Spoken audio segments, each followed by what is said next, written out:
Defending the Truth, November 29th, join Christian Apologist Philippines for a one-day conference on biblical truth, reasoned faith, and bold witness. Featuring Bishop Ray Aramis, Brother Willie Santiago, Pastor J.A.R. Aranzanso, and Doc Ronald Abidos, leaders teaching apologetics, church history, and practical gospel defenses. Expect workshops, live Q&A, and real-world responses you can use next Sunday. Training to stand firm with grace. Bring your Bible and your toughest questions. Register now.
Magandang umaga po sa lahat ng ating mga kapatid, sa lahat ng ating mga ka-Bible study dito po sa ating programa, ang Mabuting Daan Worldwide Bible Study. Ngayon po ay linggo ng October 12, 2025 sa ating mga kalendaryo. Wine-welcome po natin ang ating mga ka-Bible study dito po sa YouTube Live.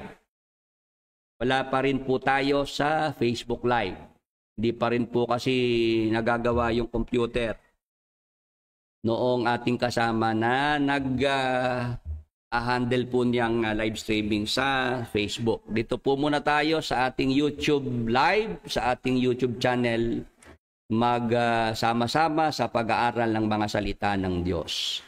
Sa mga bago pa lamang po, kung pwede po kayong mag-subscribe, paki-like and share ang ating mga videos, paki-click ang notification bell, nang palagi po kayong mabigyan ng notification pagka tayo po may mga live streaming at meron tayong mga bagong upload na videos. Ito po tuwing linggo, alas 9 ng umaga. At pagka naman po Martes at Huwebes, alas 9 ng gabi. Yan po ang ating mga schedules. Sa umaga pong ito ay atin na pong ina-acknowledge ang mga nandito po sa YouTube Live. Meron pong 26 na mga kasalukuyan po ay mga nanonood po sa atin sa ating programa. Bago po tayo mag-umpisa sa atin pong paksa na ating ipaglilingkod, gusto ko lang pong merong nag-message kasi sa akin kagabi bago ako matulog. Merong isang may sakit na nasa ospital dyan po sa may Davao City. At meron siyang prayer request. Sige po kako, kung loobin ng Panginoon ay atin pong bigyan ng pagkakataon yung prayer request na yan. At nagsabi nga po sa akin na sila po'y manonood ngayon. At nakita ko na po dyan na nonood po yung nagpadala ng prayer request, Christine Feble. Yan, magandang umaga po. Sabi niya, Brother Willie, ang aking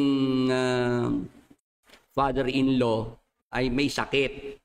Ano po ba kako? Sakit. Meron daw lung cancer saka brain cancer. Di ba meron tayong video na na may brain tumor?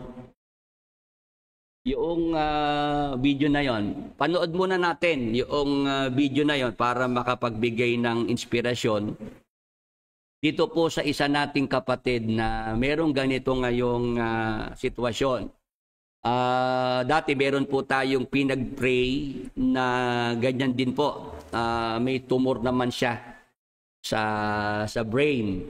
Panoorin natin ang video testimony na ito. Kaya nga po ako nanghihingi ng video testimony para yung mga video na yan, pag napanood noong iba na ganun din ng sitwasyon, makapagbigay po ng inspirasyon, mapalakas ang loob. Ito po ay video testimony ni Brad Riel Talatagod. Sige po, panoorin po natin ang video. Good evening po mga kapatid. Ako po ay si Riel Talatagod. I was diagnosed and undergone operation sa ulo ko po last April 2020 dahil sa glioblastoma multiforme stage 4 cancer. Salamat sa Panginoong Hesus sa panalangin ni Bro Willie, sa kanyang panalangin patuloy na bumubuti ang pakiramdam ko.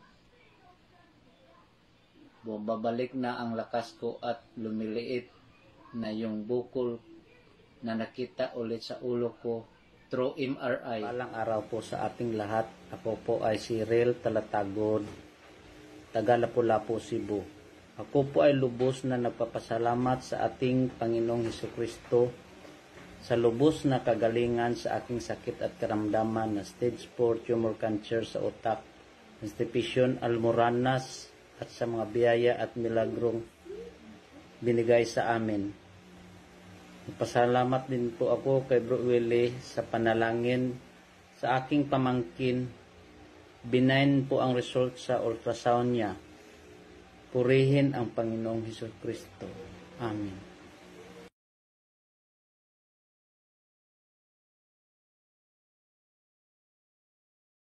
Yun po yung video testimony noong isa nating kapatid. Taga Cebu siya. Hindi ko siya po na-meet personally. Hindi ko po siya nakaharap. Noong siya nga po ay nagbigay ng kanyang prayer request dahil sa kanyang kondisyon, meron po siyang cancer. O pinag-pray po natin. Awa ng Panginoon siya naman po'y gumaling dyan po sa kanyang sakit na yan. Kaya dito po ngayon kay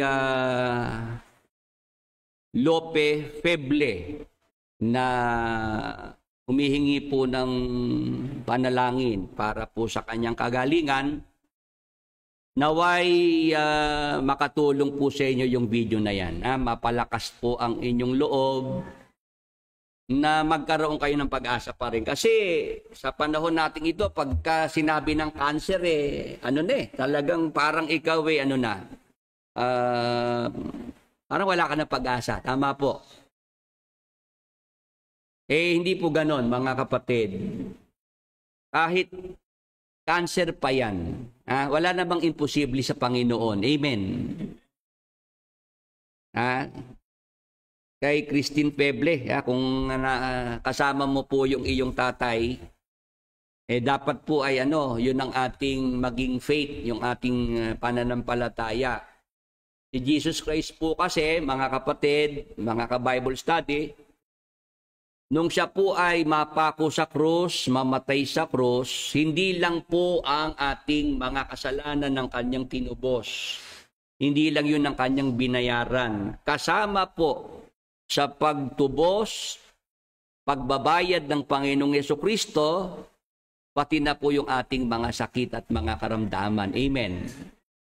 Lahat ng mga sakit, lahat ng mga karamdaman ay binayaran na rin po ng ating Panginoong Hesukristo. Sa pananampalataya po, mga kapatid, tanggapin po natin yung kagalingan na yon na ipinagkakaloob ng ating Panginoong Hesukristo. Kaya sa pagkakataon pong ito, maaga ko pong bigyan muna ng pagkakataon ng prayer request na ito. Ipag-pray po natin itong si Lope Feble para sa kanyang lung cancer at brain cancer. Pakitaas po natin ang ating mga kanang kamay sa pangalan ni Jesus, sa dugo ni Jesus, lung cancer, brain cancer, inuutusang umalis at mawala sa katawan ni Lope Feble. Sa pangalan ni Jesus, pinapatay ang lahat ng mga cancer cells sa buong katawan ni Lope Feble. Sa dugo ni Jesus, kagalingan ay ipagkaloob sa buong katawan ni Lope Feble. Be healed and be restored in Jesus' mighty name. Thank you, Lord Jesus Christ. Amen. Meron pa po rito, kay Ruby Morada naman, high blood at vertigo. Sige po, sa pangalan ni Jesus, sa dugo ni Jesus, high blood, vertigo, inuutusang mawala sa katawan ni Ruby Morada. Sa dugo ni Jesus, ipagkaloob ang kagalingan sa buong katawan ni Ruby Morada. Gawing normal ang kanyang blood pressure. Be healed in Jesus' mighty name. Thank you, Lord Jesus Christ. Amen. Ayun po. Diyan po kay Christine Feble. Lagi nyo lang po gagawin ang ating ginawang commanding prayer, pag-uutos sa mga sakit karamdaman. Kung pwede nyo pong ilehan sa inyong tatay, patungan nyo po ng kamay. Sa pananampalataya po, gawin natin yung utusan, yung mga sakit karamdaman na nasa ating mga katawan. Kasi po, mga kapatid, sa Biblia, sa atin pong mga sumasampalataya, sa ating mga Kristiyano, ang katawan nating ito'y templo ng Holy Spirit. Dapat po ang Holy Spirit ang nananahan, naninirahan sa ating mga katawan. Huwag tayong pumayag na sa ating mga katawan manirahan ng mga sakit at mga karamdaman. Kailangan po Holy Spirit lang ang nakatira dyan. Kaya yung mga sakit karamdaman, paalisin. Amen. Uutusan nating umalis ang mga sakit karamdaman na nasa ating mga katawan. Pinakita naman po yan sa Biblia. Inuutusan, sinasaway, yung mga sakit, karamdaman, kahit nga po lagnat. Yung biyenang babae ng Apostol Pedro, dahil nilalagnat, ang ginawa ng Panginoong Jesucristo, inutusan yung lagnat na umalis doon sa katawan noong biyenang babae ng Apostol Pedro. Yun ay sinulat para maging guide po natin. Ako po, mula nung matutunan ko po ito, pag alis ko sa MCGI, kasi matagal na panahon, 19 years ang naituro sa akin ni Brad Eli, natapos na yung mga himala, natapos na yung mga pagpapagaling. Mula daw nang mamatay ang mga apostol, tapos na ang mga himala. Nung ako po wala na sa MCGI, binasa ko po ang Biblia. Nakita ko yung palang mga himala na ginawa ni Jesus Christ at ng mga apostol. Kaya nagawa nila dahil sa Holy Spirit. Dahil sa Espiritu Santo. Ang Espiritu Santo hindi naman nawawala. Ang Espiritu Santo hindi naman namamatay. Amen. Ano ibig sabihin? Yung pagpapagaling, himala na yan ang nasa likod ang Holy Spirit. Kaya po yan nagpapatuloy hanggang sa panahon nating ito ay dahil sa kapangyarihan ng Holy Spirit. Amen. Praise the Lord. Hallelujah.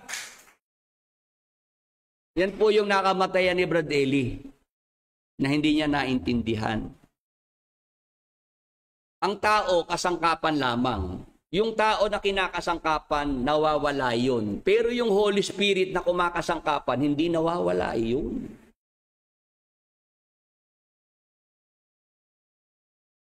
Kaya ang tagal na panahon, 19 years, hindi ko po alam yun, mga kapatid.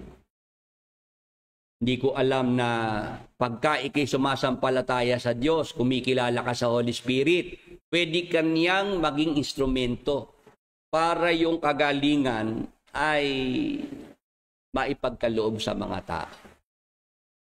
At yun nga po, mga kapatid, ang aking nasaksihan na patunayan. From 2018, mula nang mag-start po ako sa healing ministry, meron na pong 7 years ngayon. Marami na pong mga gumaling. Nandyan po ang mga videos, nandyan ang mga written testimony. Yung iba hong mga kontra sa akin,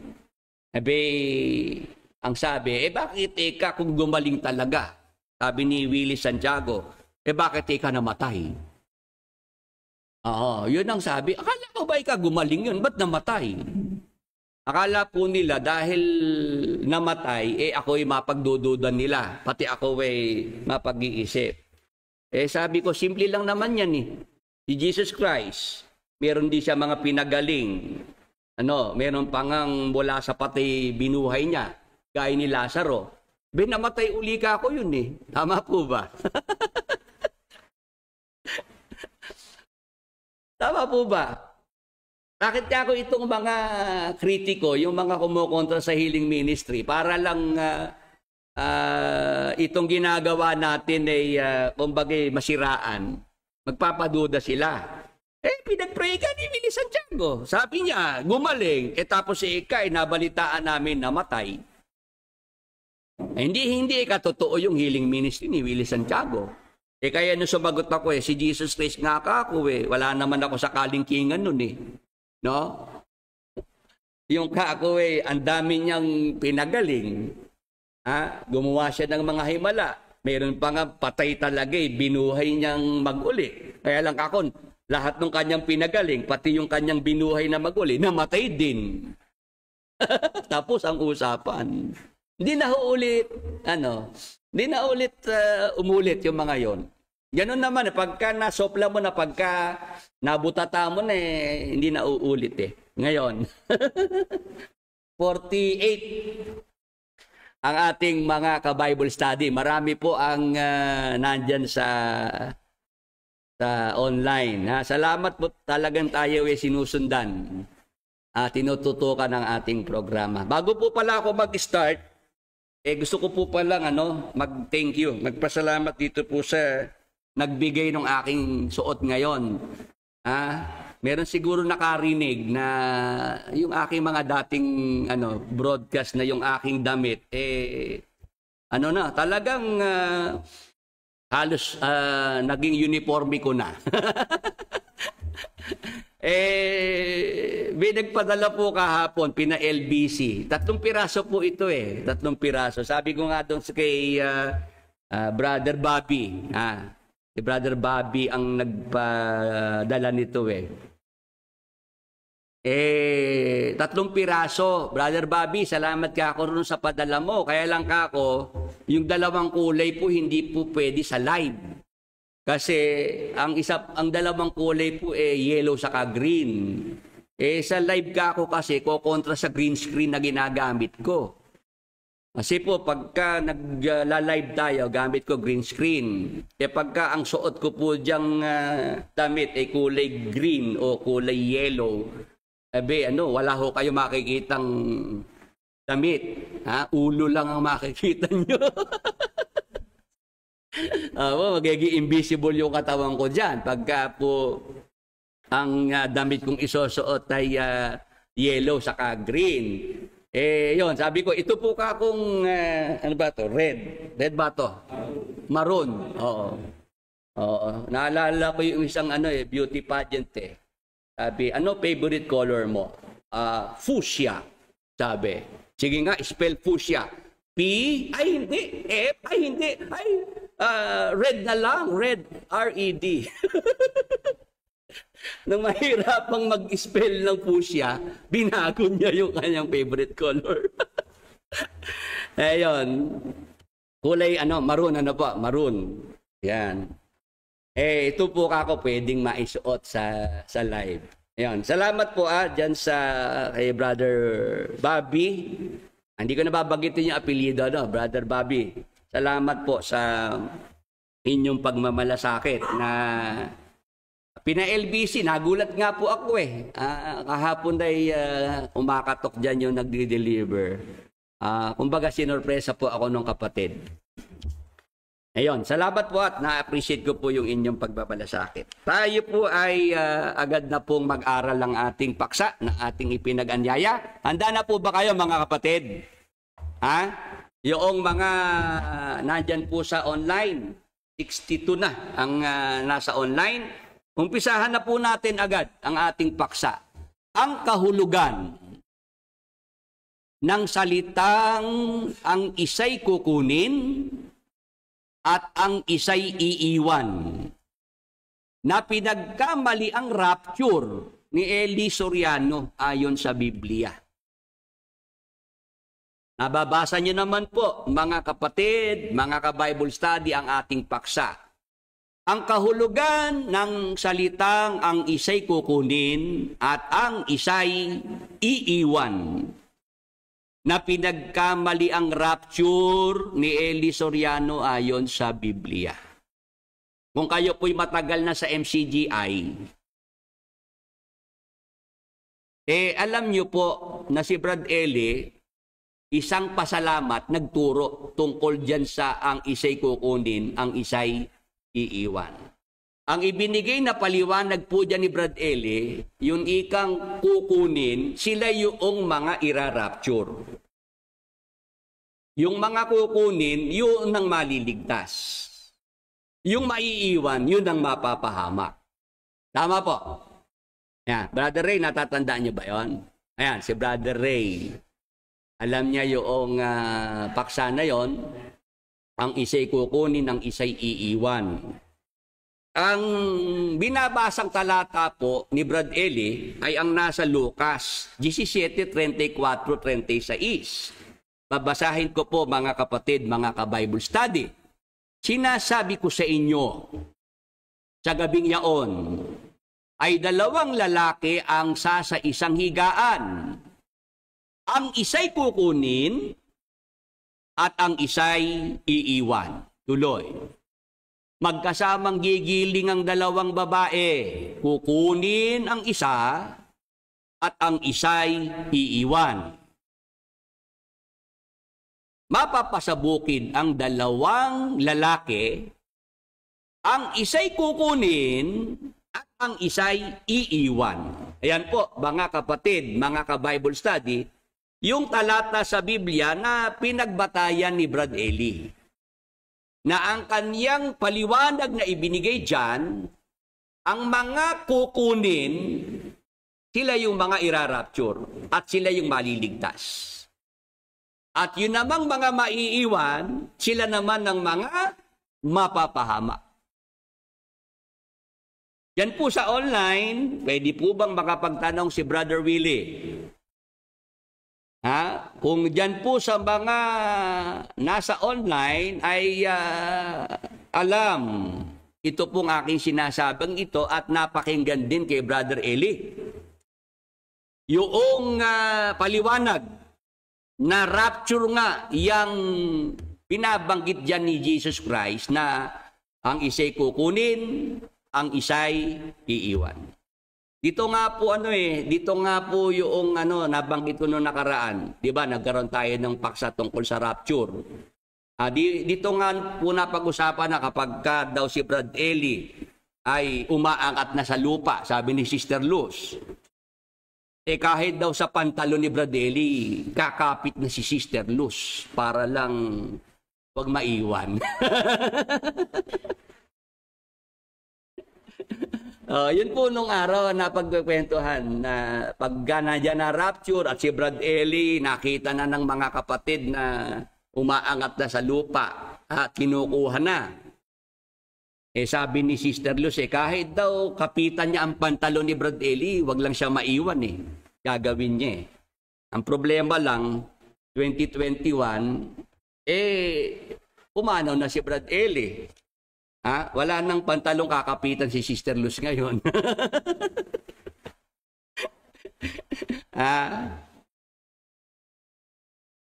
Yan din po ang turo sa born again, sabi ni Brother Jerry Liboon. Kay MP Vlogs, oo, sinabi ni Kaeli yan. Salamat po at Yan. Yon Siosayo, natatandaan ko po na tungkol sa rapture ang mga verses na yan. Ayan, may mga nagpa-participate po sa ating Bible studying ito at sila nga po ay sumasagot. Sinasangayunan po na talagang si Bradelli nagturo tungkol dyan sa ang isa'y kukunin, ang isa'y iiwan at rapture nga ang binibigay niyang paliwanag. Kahit nga daw sa ibang mga born again, itong verses na ito ay ina-apply din po sa rapture. O ngayon, ito po ang aking ma-share, mga kapatid, mga ka-Bible study. Brother Willie, wala po bang PDF file yung libro nyo? Interesado po akong bumili. Dito ako sa abroad. Pakihintayin nyo lang po kasi uunahin ko lang po munang maimprenta para magkaroon ng physical books. Para magkaroon ng physical na libro. Nasa plano po yan na mailagay din po sa online, mailagay sa e-book yung libro na yan. Pakihintay nyo lang po mga kapatid. Alam ko pong maraming excited dyan sa libro na yan eh. Ako lang excited eh.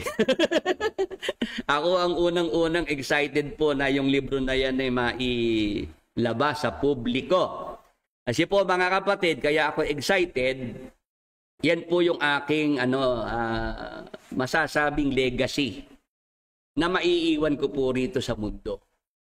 Kahit ako po ay physically absent na, hindi na ako presente, dahil naman nandyan yung libro, nasulat yung aking buhay mula nung pagkabata ko.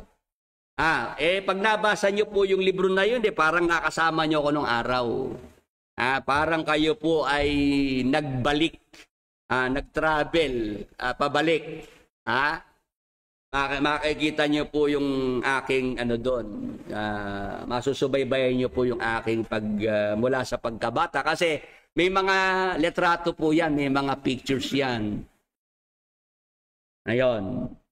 Tapos, ang isa pa, yung libro po na yan, 50% po yung magiging proceeds. Kung yung libro na yan tangkilikin ng publiko, makakatulong pa rin po sa church, dito po sa samahan. Kahit ako po ay wala na rito, yung suporta ko nandun pa rin sa samahan. Amen. Yun po yung nasa puso ni Brother Willie, kaya po yung libro na yan ay ating sinikap talaga na maisulat. Dalawa purpose, may legacy akong maiiwan sa mundo. Tapos, yung suporta ko sa church, tuloy-tuloy pa rin. Tuloy-tuloy pa rin. Ang church ay magpapatuloy-tuloy pa rin at nandiyan pa rin ang aking suporta. Salamat po dyan sa mga gusto pong tangkilikin po yung ating libro. Pakita nga natin yung libro na inaantabiyanan na po ng publiko. Pinoy Walking Bible. Ang paglalakbay ni Brother Willie Santiago. Ayan, yan po yung ating libro na bago po matapos ang taong 2025, yan po ay mailabas na po yung libro na yan at maisa publiko. Yang Walking Bible, hindi po yan nanggaling sa aking sariling bibig. Si Brother Eli po ang tumawag sa akin na Walking Bible. Kaya hindi po yan self-serving, mga kapatid, mga ka-Bible study. Hindi po yan pagbubuhat ng sariling bangko. No? Mismong si Brother Eli Soriano ang nagbansag sa akin ng Walking Bible. At nung ako nga po'y umalis na sa MCGI, naghihintay ako na meron pang ibang tatawagin si Brad Eli na Walking Bible, wala na po siyang tinawag na iba pa. Ayun. Yun po yung katotohanan na after ko pong umalis sa MCGI, wala na pong iba pang maraming manggagawa sa MCGI, maraming mga ministro, pero pag alis ko, wala na pong iba pang ipinakilala si Brad Eli na Walking Bible. Kaya yung libro na yan, Yun ang ating naisip na ilagay na pamagat. Pinoy Walking Bible. Kumbaga, makikita nyo sa pamagat, yung pagiging Pilipino, ipinagmamalaki. Tama po. Ako ay Pilipino. Ako ay Pilipino. Taas noo. Kahit kanino, ang Pilipino ay ako. Naalala ko po noong bata ako, elementary. Tinuturo po yan, yung kanta na yan, sa eskwelahan. Ayan. Yang libro po na yan, makakapagbigay ng inspirasyon. Kung ano man pong mga problema ang ating pinagdaraanan sa buhay, dahil sa Panginoon, sa pananampalataya, makakalampas po tayo sa mga problema. Kasi po si Brother Willie Santiago dumaan sa maraming problema. Pero dahil po sa tulong ng Panginoon, sa kanyang pag-iingat sa akin, ayun, nakapagpatuloy po ako sa aking paglalakbay. Hanggang ngayon po sa aking paglalakbay, nandyan pa rin po ang Diyos. Sige po, umpisahan na po natin itong ating paksa. Yang tungkol sa ang isa'y kukunin, ang isa'y iiwan, sa paliwanag ni Brad Eli, rapture yan. At pinapili niya ang mga kapatid nung panahon na yon. Mga kapatid, saan po kayo dyan? Sa kukunin o sa iiwan? Sagot ng mga kapatid, doon po kami sa kukunin. Kasi yun po ang maliligtas, yun ang rapture. Natatandaan niyo po yung Brad Ray. Diba? Pinapili ni Brad Eli ang mga kapatid. Saan po kayo dyan mga kapatid? Saan kayo nyo gusto malagay? Sa mga kukunin o sa mga maiiwan? Abay, sagot ng marami. Sa kukunin, Brad Eli, sa kukunin. O ngayon, ako naman po magtatanong mga kapatid. Saan nyo po gustong lumugar? Ha? Sa kukunin o sa maiiwan? Sige po, yung mga nasa online. Ha? Pwede po bang kayo ay sumagot dyan sa akin na bang tanong? Kay Brad Eli, ang sagot ng mga tinanong niya, Brad Eli, doon po kami sa kukunin. Dahil ang kukunin po ang maliligtas, yun po yung mga mararapture. Ayaw po namin sa maiiwan. O ngayon, ako naman po ang magtatanong, sa'yo naman po gusto? Sa mga kukunin o sa mga maiiwan? Ayan, sumasagot po ang mga nasa online, maiiwan po. Ayan. Kay Brother Jerry Liboon, maiiwan po. Arlie Lansang, sa maiiwan po. Moses Lacambra, maiiwan. Noemi Visitasyon, sa maiiwan. Bobby Cruz, sa maiiwan. Kay Neil Yang, sa maiiwan. Jim Lopez, maiiwan. Ginny Bib, sa maiiwan. Aba? Puro sa maiiwan Walang gusto sa kukunin. Mukhang nakakatunog na yung ating mga yung ating mga ka-Bible study. Ayaw piliin yung kukunin di ba? Kasi sa pamagat pa lang ng ating paksa, balikan natin. Ang kahulugan ng salitang ang isa'y kukunin at ang isa'y iiwan na pinagkamali ang rapture ni Eli Soriano ayon sa Biblia. Ayun, kaya pala ayaw nang piliin yung kukunin. Oo. Ayaw nang piliin yung sa kukunin kasi pinagkamalian ng rapture ni Brad Eli yan Oo. Matatalino tong ating mga ka-Bible study. Pwede pa lang hindi ko na ituloy yung paksa Uwi na tayo.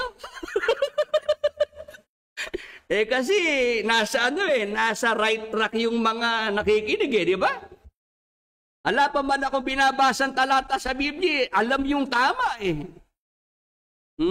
Nakakatuwa naman yung ganito. Ibig sabihin sulit. sulit naman pala yung aking ginagawang ito na paglinggo ng umaga kahit ako inaantok pa't masarap pa ang pagkakahiga. Kailangan bumangon dahil merong ganito tayong Bible study Natutuwa po ang kalooban ko na hindi pa man nag-uumpisa yung paksa. Wala pa akong binabasang mga talata para itong ating paksa ay mabigyan ng paglilinaw. Naiintindihan agad yung ating paksa. Marami ang gusto po sa maiiwan. Ayaw doon sa kukunin. Ngayon, sige, umpisahan natin ang ating paksa, mga kapatid, mga ka-Bible study. Ano ang kahulugan ng salitang ang isa'y kukunin at ang isa'y iiwan na pinagkamali ang rapture ni Eli Soriano? Ayan. Doon agad tayo sa paksa na pumunta. Direktahin na po natin ang paksa, mga kapatid, mga ka-Bible study. Ulitin natin ang mga talata, Lucas 17:34 at itutuloy po natin ng 37 na. Sinasabi ko sa inyo, sa gabing yaon ay 2 lalaki ang sa isang higaan. Ang isa'y kukunin at ang isa'y iiwan. Magkasamang gigiling ang 2 babae, kukunin ang isa at ang isa'y iiwan. Mapapasabukid ang 2 lalaki. Ang isa'y kukunin at ang isa'y iiwan. Ngayon, tandaan natin, mga kapatid, mga ka-Bible study, si Jesus Christ ang nagsasalita dito. Tama po. Meron siyang mga kausap. Tama po. Sino ang kanyang mga kausap? Ang kanyang mga alagad. Nung marinig ito ng mga alagad, yung sinasabi ng Panginoong Jesucristo na merong isang kukunin, merong isang iiwan, ano ang naging reaksyon ng mga alagad na nakarinig? Diyan po sa mga sinabi na yan ng Panginoong Jesucristo. Tuloy po sa talatang 37. At pagsagot nila ay sinabi sa Kanya. Sumagot ang mga alagad sa ating Panginoong Jesucristo. Ano po ang sinabi ng mga alagad? At pagsagot nila ay sinabi sa Kanya, saan, Panginoon? 78, ang nasa online na mga ka-Bible study. Ang mga alagad na nakarinig sa mga sinabi ng Panginoong Hesukristo, ang isa'y kukunin, ang isa'y iiwan. Ang mga alagad, ang kanilang sinabi agad kay Jesus Christ, saan, Panginoon? Pag po ginamit yung tanong na saan, mga kapatid, mga ka-Bible study, ano ang inaalam? Ang inaalam po yung lugar. Tama po. Ang isa'y kukunin, ang isa'y iiwan. Ang naging sagot ng mga alagad. Saan, Panginoon? Interesado silang malaman, saan mangyayari yan, Panginoon? Ang isa'y kukunin, ang isa'y iiwan. Ngayon, ano naman ang sagot ng Panginoong Jesucristo?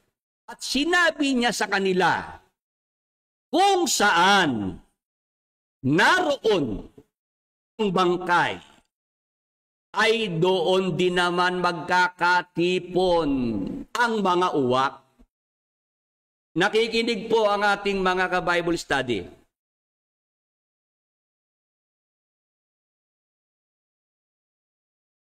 Sabi ni Jesus Christ, ang isa'y kukunin, ang isa'y iiwan. Sagot ng mga alagad, saan, Panginoon?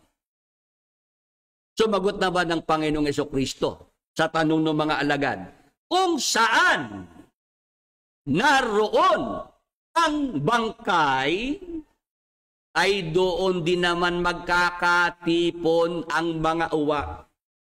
mga kapatid, mga ka-Bible study, saan po mangyayari yung sinabi ng Panginoong Hesus na ang isa'y kukunin, ang isa'y iiwan? Saang lugar po yung mangyayari? Kung saan naroon ang bangkay. Pag sinabing bangkay, patay po yan. Tama po. Naroon din naman magkakatipon ng mga uwak. Ibig sabihin, mga kapatid, mangyayari po yung sinabi ni Jesus Christ na ang isa'y kukunin, ang isa'y iiwan, sa lugar kung saan nandyan yung mga bangkay at nandyan din yung mga uwak. Amen. Kasi po itong mga uwak, mga kapatid, ang pagkain nila ay mga bangkay. Tama po ba? Naintindihan po ba natin yon? Di po ba nung bumaha sa panahon ni Noe? Para malaman ni Noe kung yung bahang tubig ay humupa na, kung tuyo na ang lupa, ano ginawa ni Noe? Nung bata ako, yun ang gustong-gusto kong kwento yung binabasa ko po ng araw, mga kwento ng Biblia. Nung ako yung estudyante pa sa St. Mary's Academy, pag sa library ako nagpunta, ang kukunin kong mga libro yung mga kwento sa Biblia. Nung bata pa ako, nag-aaral pa ako magbasa. Nasa libro ko yan. Yun sa aking librong sinulat. Ang hilig ko talaga mga kwento ng Biblia. Kaya, mga kapatid, hindi pa ako nakakakita ng Bible. Hindi pa ako nakakabasa ng Biblia. Alam ko nang mayroong mga ganoong karakter sa Bible Kasi may mga libro akong binasa, kwento ng Biblia. Alam ko na si Noe, alam ko nang may baha, alam ko nang may daong na sumakay doon yung mga alagang, mga hayop na pinasakay sa daong. Hindi ko pa nabasa mismo Bible, alam ko na yung mga karakter ng Bible Siguro nung panahon na yan, talagang mayroon ng sa akin ng Panginoon. Bata pa ako ito basahin mo. Ginaguide na niya ako.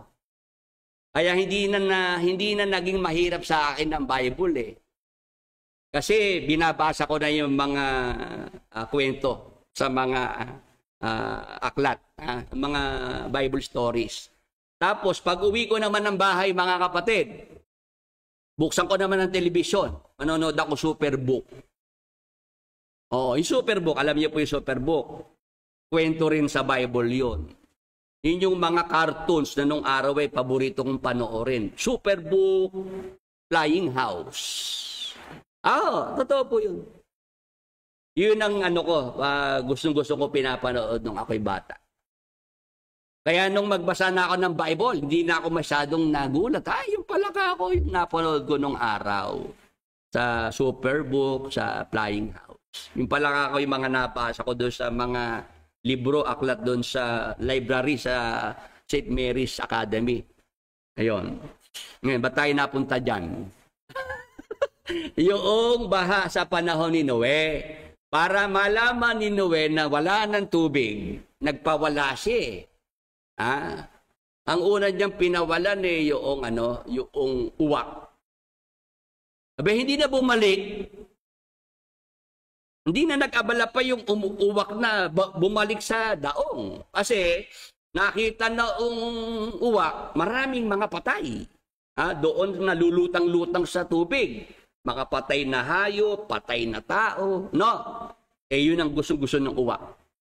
Kumbaga talagang yung uwak, hindi na naalalang bumalik pa sa daong. Kasi nandun na yung mga pagkain niya, no?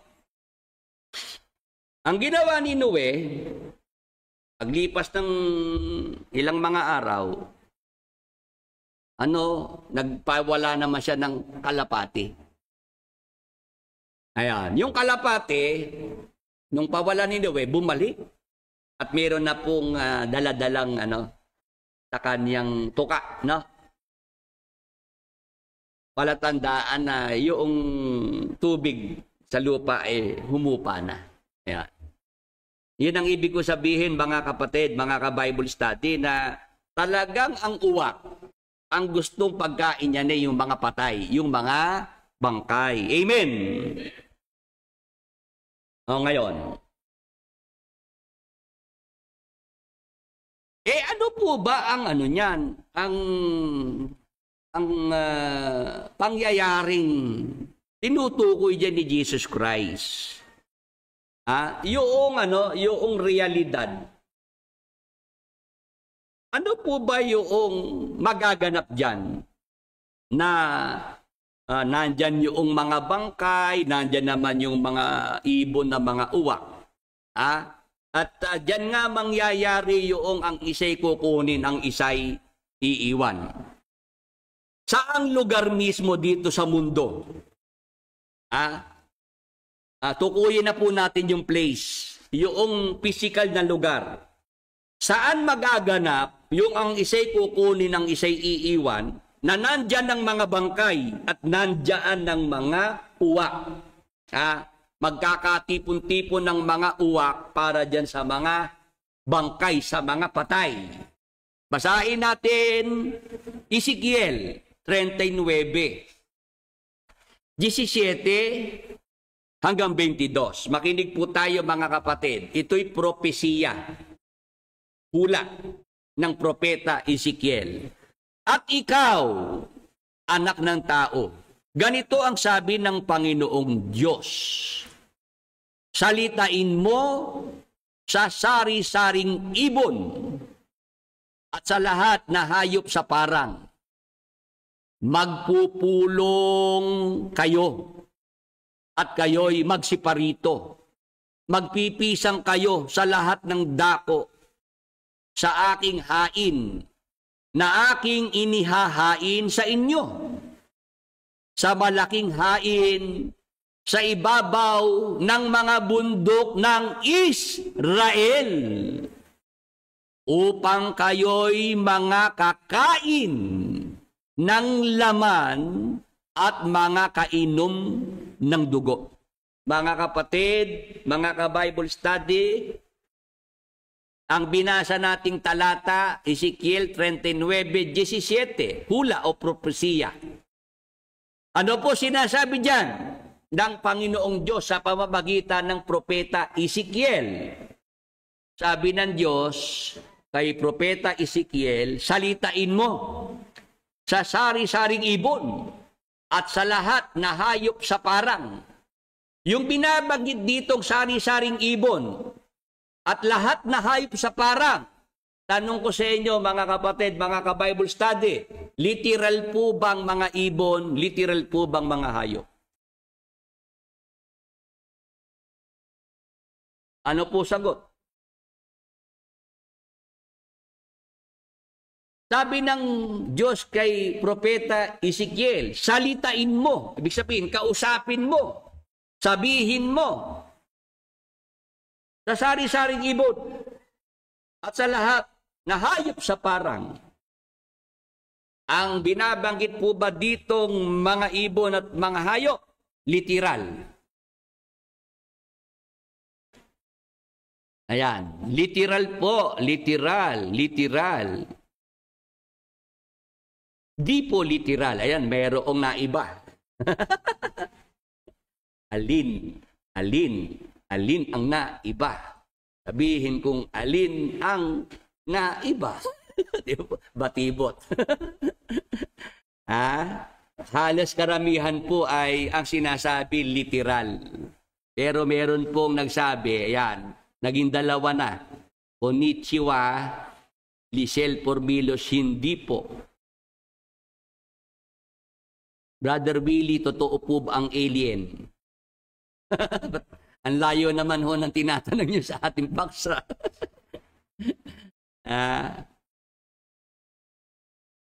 Eto po, bakit kaya merong mga nagsabing hindi literal yung mga ibon dito at mga hayop? Ano kaya ang kanilang naiintindihan dyan? Hindi pa pwedeng kausapin ng ibon? Hindi pa pwedeng kausapin ng hayop? Wala ba kayo alagang hayop dyan sa bahay nyo? Di nyo ba nakakausap yun? para mahirapan kayong hindi literal yung mga ibon diyan. Para hirap kayong tanggapin na hindi literal yung mga hayop diyan. Ako lang yung aking mga alagang pusa dito eh. Pag sinabi ko walang lalabas ng gate. Kasi pag pinapakain ko po sila, ilalabas ko ng kanilang cage, yung kanilang haula. Pinapakain ko sa labas para makatakbo-takbo rin sila, para na-exercise. Ngayon, lumalapit sa gate. Nung mga umpisa, lumalabas. Hindi hinahabol ko naman.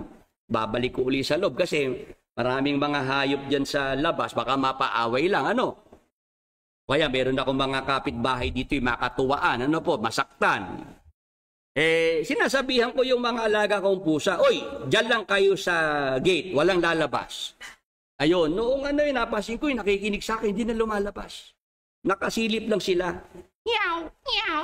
Ganun-ganun lang. Tinatawag lang ibang mga pusa sa labas.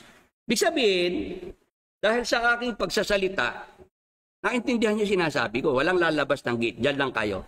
Tapos pag sinabi kong pasok na roon sa inyong bahay, pumapasok na. Di sabi, pwede pa lang kausapin. Tama po. O yung mga nagsabing hindi literal, ayaw nyo pang magbago ng sagot.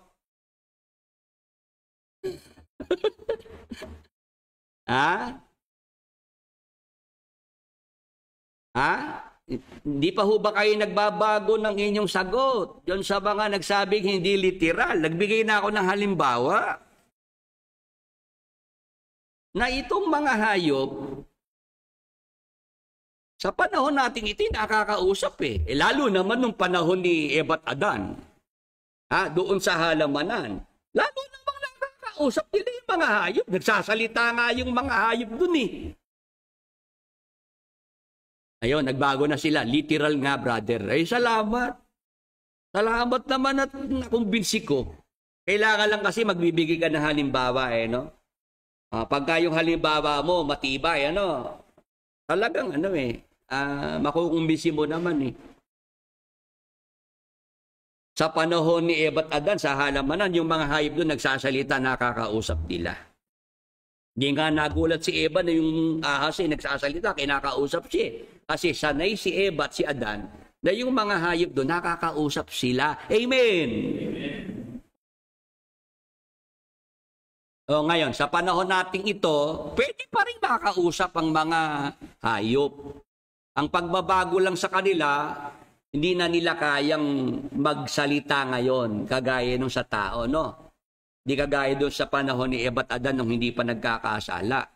Pero nakakaintindi sila, mga kapatid, mga ka-Bible study. Sabi nga doon sa aking nabase, yun daw mga alagang pusa, Alam nila kung ikaw ay masaya, kung ikaw ay nalulungkot, at dadamayan ka nila. Ganon daw ang mga alagang pusa. Pati yung mga alagang aso. Alam nila pagka yung tao talaga'y salbahe, hindi lalapit doon. Mabuti sa akin lumalapit. Pati sa pa ako nga, talagang, kinikis-kis pa yung katawan nila, Nakikiliti nga ako pagka ginagawa yun, Pagka daw ang pusa, humihiga na sa harap mo, pinapakita yung tiyan niya. Ibig sabihin, na siya sa'yo? Close na, lapat na ang loob. Ganon sila pagka yun pinakain ko. Yan, tatambling-tambling na sa akin, gugulong-gulong. Samantala nung araw, hindi ko mahawakan. Talagang, maila. Ayun, ang komunikasyon ko puro sa aking mga alagang pusa. O ngayon, balikan natin yung talata. Literal po itong mga ibon dito at mga hayop. Kaya nga sinabihan ng Diyos ang propeta Ezekiel na salitain mo sa sari-saring ibon at sa lahat na hayop sa parang. Magpupulong kayo, kayo'y magsiparito. Magpipisang kayo sa lahat ng dako sa aking hain na aking inihahain sa inyo. Ang Diyos pala ang naghahanda nito. Mayroon siyang inihahain para sa mga ibon at mga hayop. Sa malaking hain sa ibabaw ng mga bundok ng Israel upang kayo makakain ng laman at makainom ng dugo. Itong malaking hain na ito, na ang Diyos mismo naghahanda para sa mga ibon, mga hayop, saan po ito gagawin? Sa Israel po yan. Israel, mga kapatid, Israel. Para itong mga hayop, mga ibon, makakain ng laman, makainom ng dugo. Ngayon, tuloy natin ang basa. 18. Kayo'y magsikain ng laman ng makapangyarihan. Yung kinakausap ditong mga ibon, mga hayop, ang magiging pagkain nila, laman ng makapangyarihan. At magsisiinom ng dugo ng mga prinsipe sa lupa, ng mga lalaking tupa, ng mga batang tupa, at ng mga kambing, ng mga toro na pawang patabain sa basan. At kayo'y magsisikain ng taba hanggang sa kayo'y mga busog, at magsisiinom ng dugo hanggang sa kayo'y mga lango, sa aking hain na aking inihain sa inyo. At kayo'y mga bubusog sa aking dulang ng mga kabayo at mga karo, ng mga makapangyarihang lalaki at ng lahat na lalaking mangdidigma, sabi ng Panginoong Diyos. Tuloy. At aking pararatingin ang aking kaluwalhatian sa mga bansa. Tandaan natin, yung palang magiging pagkain ng mga ibon, mga hayop. Laman at dugo ng mga mandirigma. Napasin po ninyo, nandyan din mga makapangyarihan, mga prinsipe, mga mandirigma. Ibig sabihin, meron palang digmaan pala. May labanan. Nagkakaintindihan po.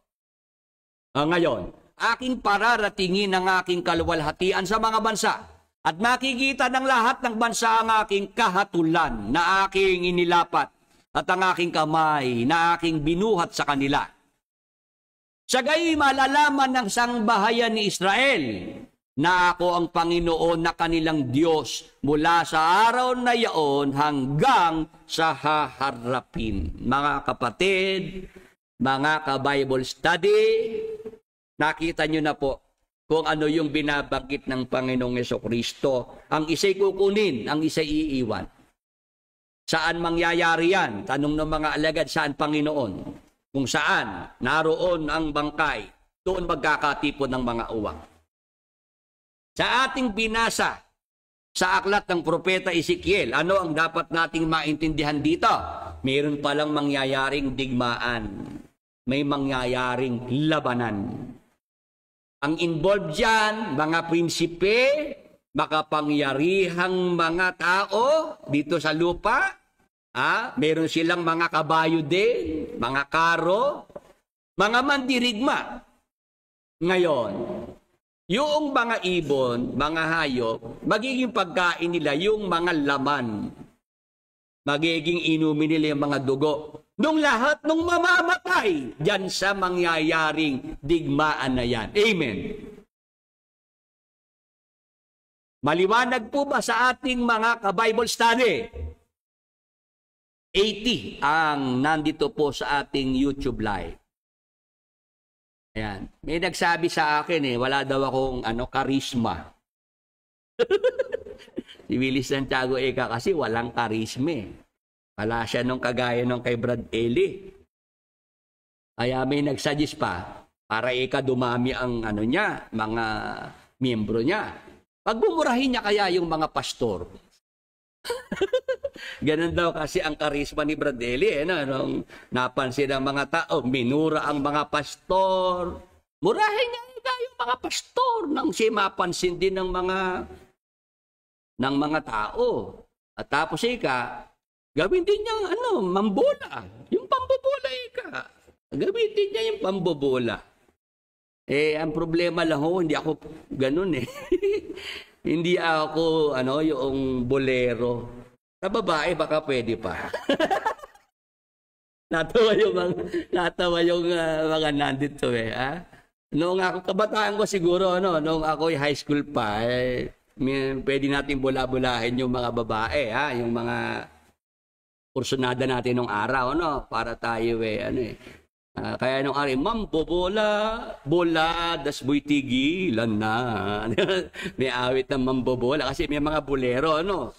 Pero ako talaga hindi bolero. Nung nasa MCGI ako, yung mga kasama ko, puro pambobola kay Brad Eli. Brad Eli, gumuguy, ang linaw. Oo, di ba, Brad Ray, Oo, ikaw naman, anong masasabi mo, Efren? Fantastic, ganon. Ikaw naman, Resty, ikaw naman, Roland, ibang diwa to, Brad Eli. Yun ang mga pambobola nila kay Brad Eli, nung nabubuhay pa si Brad Eli. Ngayon wala na si Brad Eli, ito na si KDR. Ito naman yung mga dating si Brad Eli binobola, ngayon si KDR, alam nyo kuya, nung araw malabo pa ito sa amin pero ngayon maliwanag na. Naloko na. Bolero kasi sila. Ako hindi bolero. Hindi ko pwedeng gawin yung mambola. O tapos yung magmumura pa ng mga pastor para ako'y mapansin lang. Sabi ko ngayon nga kaya ko magbisiklete, maglakad, mamalengke, maggrocery nang hindi ko kailangan may bodyguard. Pagka minura ko yung mga pastor, bigyan niyo ako ng bodyguard. Tama po, kasi away na yan Diba? Tama po ba? Sabi ko, yung mga nag-a-advise sa akin, na murahin mo para pansinin ka ng mga tao. Sabi ko, si Brad Eddie dyan na demanda. Pag ba ako'y inaasunto, bibigyan niyo ako ng abogado.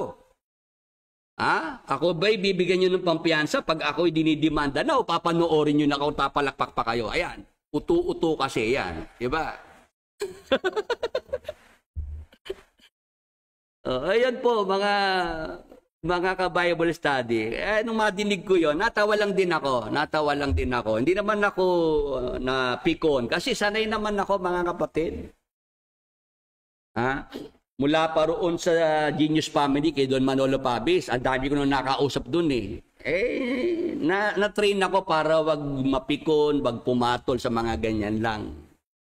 O ngayon, bakit tayo napunta dyan? Dahil dito sa mga nanonood, 80. Yan ba ang walang karisma? Yun nga, 2 oras nabibitin pa yung mga tao. Brad Billy, tapos na ba? Kasi iba ang karisma kasi ni Brad Eli, pang artista. Yung artistahin ng dating, yun ang karisma niya, celebrity na kailangan talaga si Brad Eli nung panahon na yun ay magpakilala sa publiko. Mabigyan ng mga awards. Na yung mga awards na yun, atin-atin na lang Pinili yun Yung mga nagbigay ng award kay Brad Eli, binayaran niya para bigyan siya ng mga awards, ng mga trophy. Ganun lang naman yun. Kaya ang karisma ni Brad Eli, naging celebrity. Ang datingan parang artista. Si Brother Willie naman hindi naman gano'n ang karisma. Na kailangan parang pag nandun ka sa isang lugar, pagkaguluhan ka, kailangan ikaw ay magpapapicture sa'yo. Yun yung mga gano'ng celebrity ang datingan. No? Yun lang naman ang aking dyan. Salamat dito sa mga nanonood sa atin na tumututo. Kahit anong oras tayo magprograma, umaga may nanonood, gabi may nanonood. Pag ako nag-guest sa mga ibang programa, marami rin nanonood. Tama po. Kumbaga, meron naman tayong hatak. Meron naman tayong pag nabalitaan ako'y guest sa isang programa, dagsa naman ng nanonood. Nung isang gabi, nandun ako sa Broccoli TV. Sabi, kanginang umaga, nakita ko, nasa 1,500 views na. Oo. Ibig sabihin, talagang may mga interesado pa rin pagka ako nasa live. Ngayon, ang ating tanong ganito, mga kapatid, mga ka-Bible study. Ang isa'y kukunin, ang isa'y iiwan, mangyayari pala yan sa Israel. Dito sa mundo, dapat malocate natin na yan ay magaganap sa Israel. Ngayon, ano po yung mangyayari dyan? Digmaan. At dahil may digmaan, may mga mamamatay. Amen. At yung mga mamamatay, ano mangyayari? Magiging pagkain ng mga ibon. Amen. Naintindihan po ba natin? O ngayon, dahil ito po'y propesiya, hula ng propeta Ezekiel, ang tanong, kailan naman ito magkakaroon ng katuparan? Tama po. Hula kasi. Di mangyayari yan. O kailan naman yung pangyayari? Kailan ang realidad noong hula? Interesado po ba? May mga dumayo po ngayong umaga dito sa atin, sa Baliwag, Bulacan. May nanggaling pa po ng Caloocan City. Tama? Nagmotorsiklo lang. Kaya lang, bubulong agad, Brother Willie. Huwag mong babanggitin ang pangalan ko. Kasi ako'y closet pa ako. Brother Willie, baka madulas ka. Okay ka ako. Hindi ko babanggitin. Basta ka ako, nakamotor lang siya. Galing ng Caloocan. Di okay na yun. Tapos may kapatid pa tayo, galing naman ng Santa Maria, Bulacan. Ano po? Santa Maria, Bulacan. Maaga nga dumating yung kapatid natin eh. Siguro mga 7, bago pag mag 7:30 po. Oo. Talagang dinadayo na po yung ating lugar, pinupuntahan na. Ngayon, sulit ho ba pagpunta nyo? Sulit. Sulit ho ba yung gasolina? Sulit. Oo. Yun naman ang matitiyak natin na pag pumunta kayo dito, sulit naman po ang ginastos, pamasahe. Oo. Dahil po dito sa ating paksa na pag-aaralan, meron kayong matututunan. Tama po. Ito nga yung nakamatayan ni Brad Eli. Kay Brad Eli kasi yung mga ibon dito hindi literal. Kay Brad Eli, mga tao yan. Yung mga magdarayang mga mangangaral. Di ba? Ganon ang paliwanag dyan ni Brad Eli. Ang mga ibon dyan, yung mga uwak, yung mga bulaang mangangaral na ang pinagpipistahan yung mga bangkay. Yung mga bangkay dyan, yung mga taong buyo sa kalayawan, bagabat buhay ay patay. Di ba? Ganon si Brad Eli. Alam ko kasi dahil tagabasa niya ako nung araw. Walang maitatago sa akin si Brad Eli. Wala siyang maililihim sa akin. Alam mo po yun Oo, pag binibigyan paliwanag ni Brad Eli yung mga uwak, ang mga uwak, mga bulaang mangangaral, huwad na guro. Pinagpiestahan ng mga bangkay, yung mga patay. Sino yung mga patay dyan? Hindi yan literal na patay. Mga taong buyo sa kalayawan, bagamat buhay ay patay. Yan yun, ang binibigay ni Brad Eling palabo. Hindi ho paliwanag, palabo. Kasi ang talagang paliwanag dito, may digmaan sa Israel. Nandyan ang mga prinsipe, nandyan ang mga makapangyarihang tao. May mga kabayo sila. Nandyan ang mga karo, nandyan ang mga mandirigma. Labanan yan. Na dahil labanan, gyera, digmaan, maraming mamamatay. At yung maraming mamamatay na yan, magiging pagkain ng mga ibon. Amen. As simple as that. Pagka inuunawa nating mabuti yung nakasulat.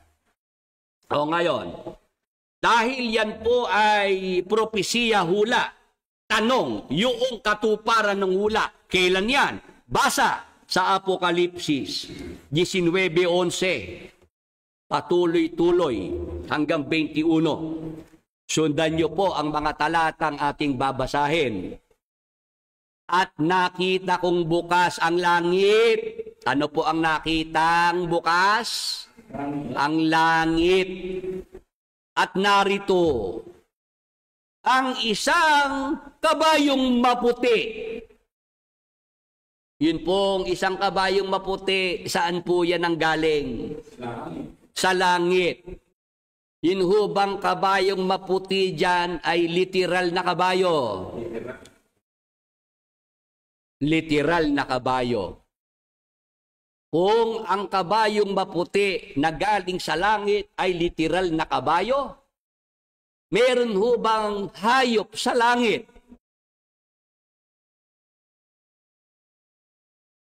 Meron po ba o wala? Kay Brad Eli, walang hayop sa langit. Ito yung ibinigay kong talata noong may nagtanong kay Brad Eli dito sa Bible Exposition sa Baliwag. Mula noong mangyari yon na may pumasok sa Bible Exposition na ang tanong ay galing kay Brad Willie. Sumunod na mga Bible Expositions ni Brad Eli noong 2010, lahat ay scripted na. Lahat ay dapat ay kukunin na muna ang tanong. Kasi naramdaman ni Brad Eli, pagka ang tanong ay manggagaling sa akin, nabibigla siya, nagugulat siya. Tinanong siya noong unang-una pa nagtanong sa Bible Exposition sa Baliwag, Brad Eli, meron na ho bang mga hayop sa langit? Sagot ni Brad Eli, wala. Ano po itong talatang ito? Binigay yung talata. Doon na si Brad Eli nagkabuhol-buhol ng sagot. At mula noon, natandaan na niya yung araw na yon. Hindi niya naisip, Baliwag, Bulacan ito. Taga dyan si Willie Santiago. Nung may nagpunta sa akin, Brad Willie, magtatanong ako kay Brad Eli, bigyan mo ako ng tanong na mahihirapan si Brad Eli. Binigay ko yung tanong na ito. Tanong mo ka ako sa kanya kung may hayop sa langit. Alam ko isasagot, wala. Ito ka ho gamitin mo. Ayun, noong sumagot si Brad Eli, walang hayop sa langit, nung ilabas ng talata, sabi ni Brad Eli, alam mo, ganito yung kapatid. Kung meron ka mang napakinggan na nagturo sa iyo niyan, niloloko ka lang nun.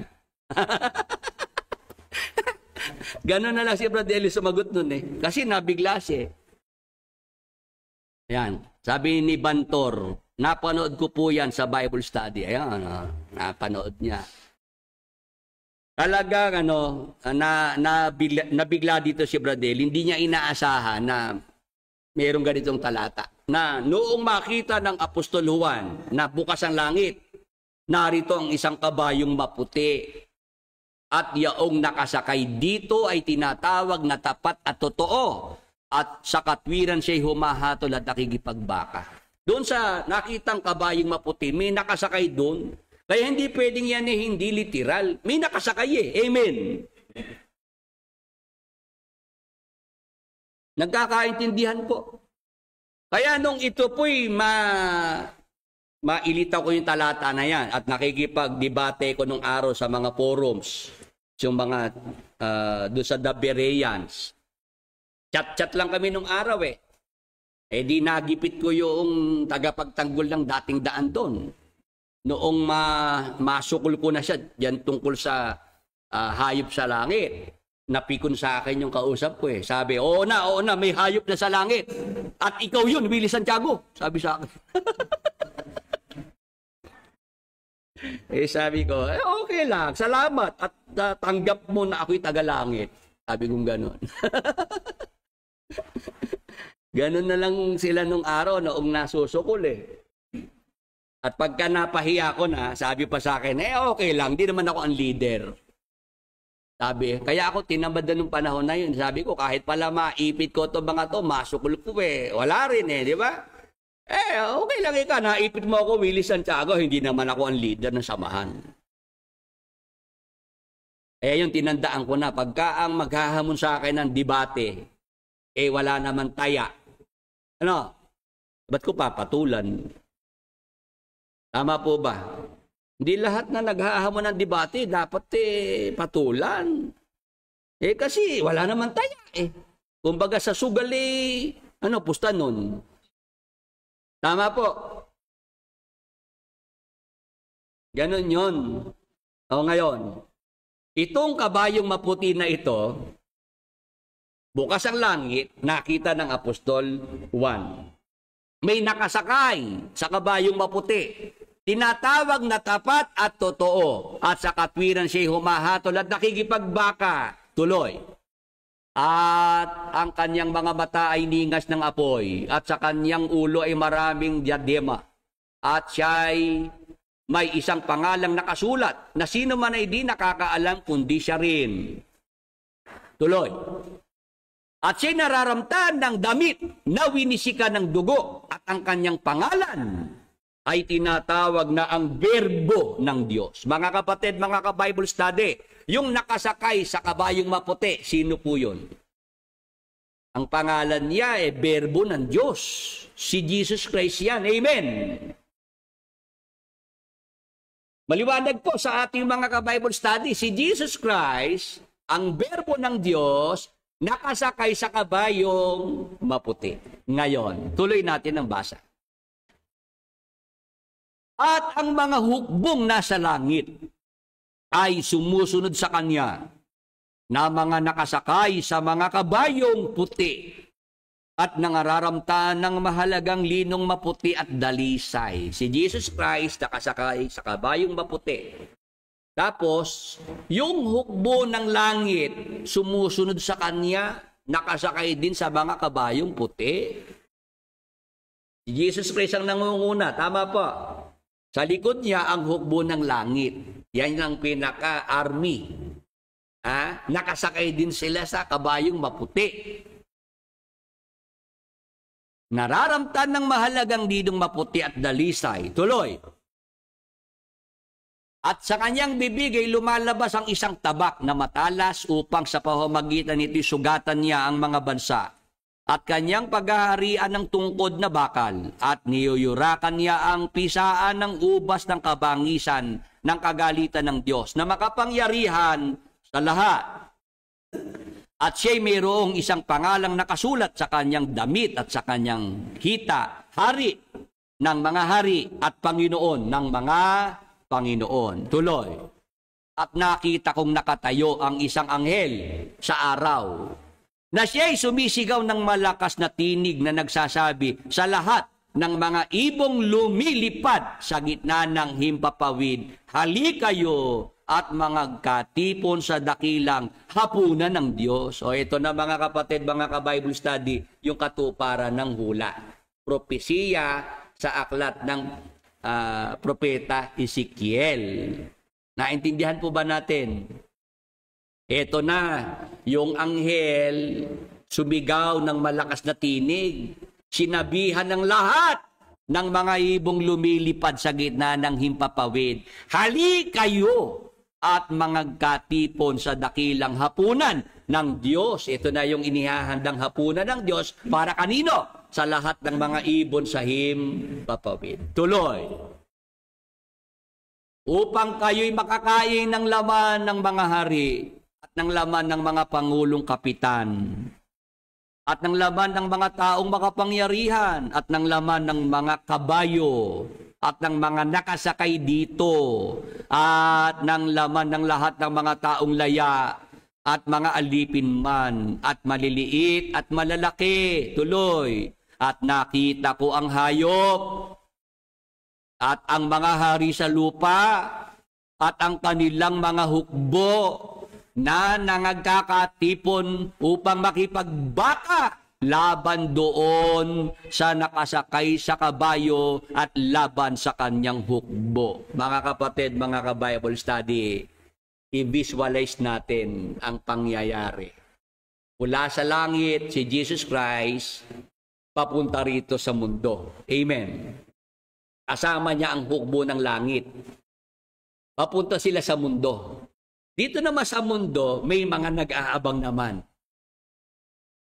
Kumbaga, ambush ang gagawin. Ambush. Yung hayop. Yung Antikristo. Kasama niya ang mga hari sa lupa, ang kanilang mga hukbo. Nagkakatipon sila upang makipagbaka laban kay Jesus Christ at sa hukbo ng langit. Amen. Yan ang labanan na sinasabi natin.